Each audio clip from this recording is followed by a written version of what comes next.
Hello everyone, welcome to Wildwood Studio. I'm Sarah, and this is going to be a short little video of a project that I did mostly just for myself. A couple weeks ago I burned some bookmarks, and when I was done my husband was like, you should do the Harry Potter houses, so that's what I decided to do this week.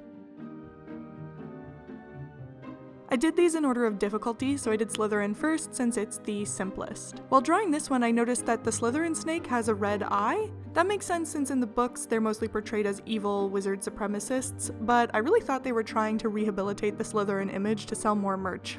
Like, we're not just evil, self-centered muggle haters, we're actually ambitious and cunning and resourceful. That's definitely what the Slytherin founder was really looking for. Ignore all that stuff in the books about him mostly just screening for purebloods. So given that, I think it's kind of funny that even with this effort to make Slytherin more relatable, they still left the evil red eye.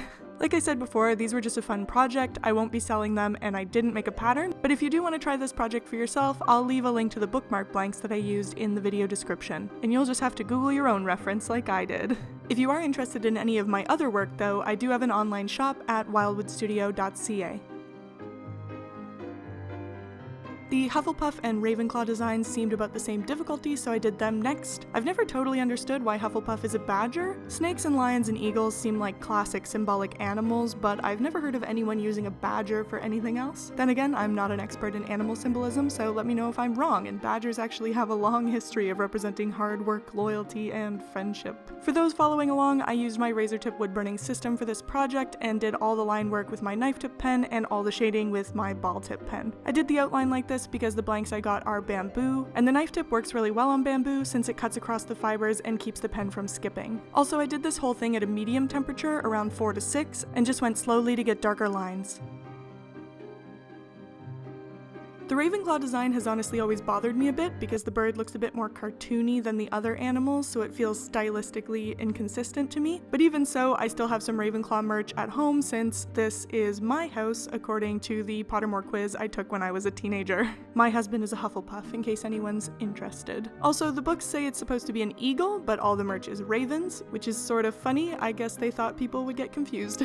I've been a fan of Harry Potter since I was a kid. My brother is about 5 years older than me, so he was the right age demographic when the books were coming out, but I was more the target age group for the movies. So I saw the movies when they were all coming out in theaters, and then read the books for the first time when I was 18.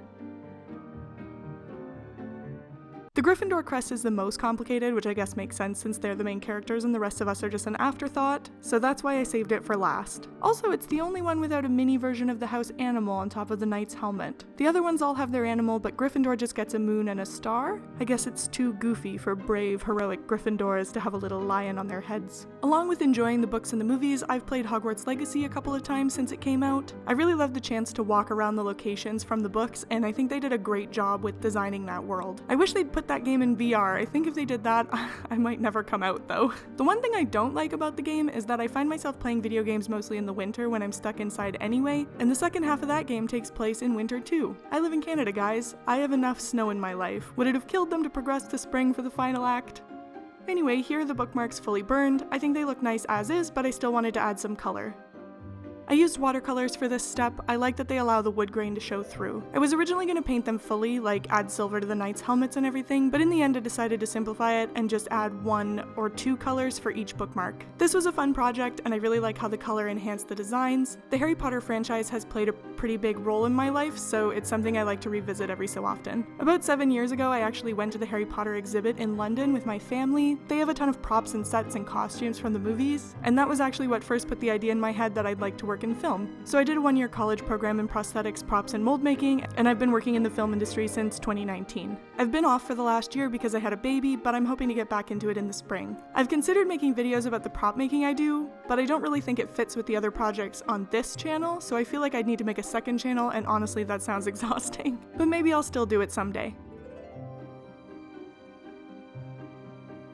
The last thing I did was clear coat these and add the tassels, and they were done. Here are the finished bookmarks. If you like this video, maybe you'll like this one where I did some more original bookmark designs. As always, please let me know what you think in the comments. Also, please make sure to like this video if you haven't already, and subscribe to my channel so you don't miss all my future art videos. Thanks for watching, and I'll see you next time.